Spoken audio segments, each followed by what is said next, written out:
أعوذ بالله من الشيطان الرجيم. بسم الله الرحمن الرحيم. In the name of God, the merciful, the compassionate, brothers, sisters, what is the greatest threat facing Islam today? American aggression in the Middle East. The Zionist occupation of Palestine.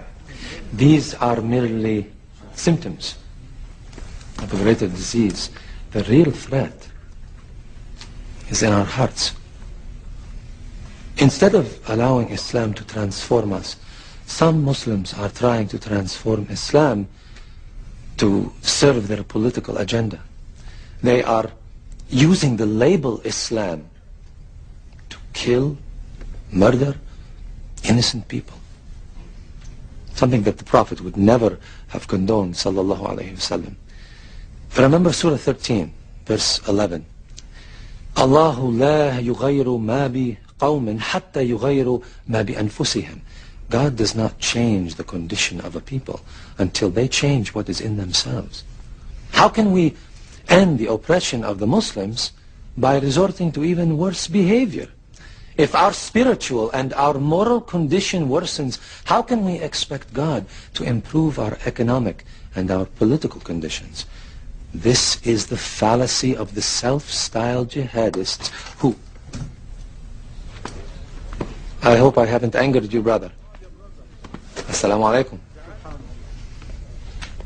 This is the fallacy of the self-styled jihadists who murder innocent civilians. How can you expect Muslims to be civilized when the Americans, the Israelis, the Russians killed thousands of Muslim civilians and dismiss it as collateral damage?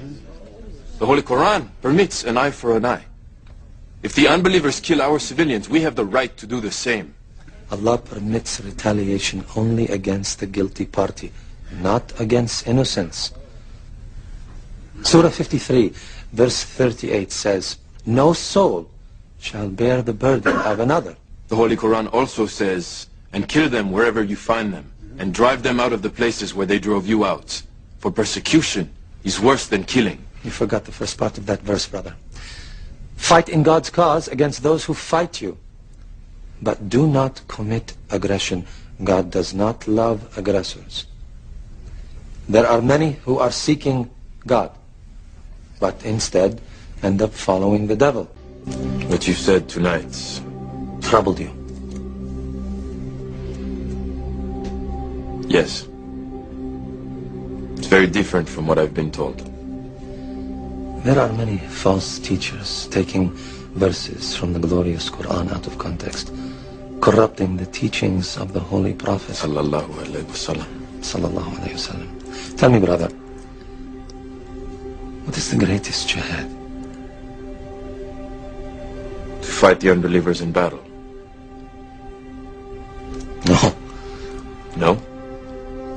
The Holy Prophet sallallahu alayhi wasallam said that war against the unbelievers is the lesser jihad.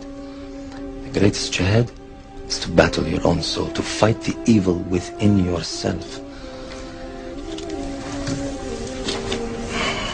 So, who is a true holy warrior then?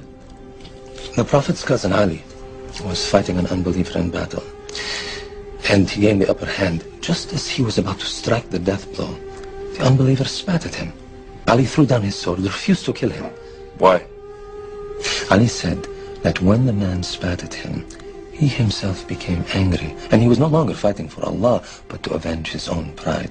He knew that if he killed that unbeliever out of anger, rather than out of a desire for justice, he would be a murderer in the eyes of Allah on Judgment Day.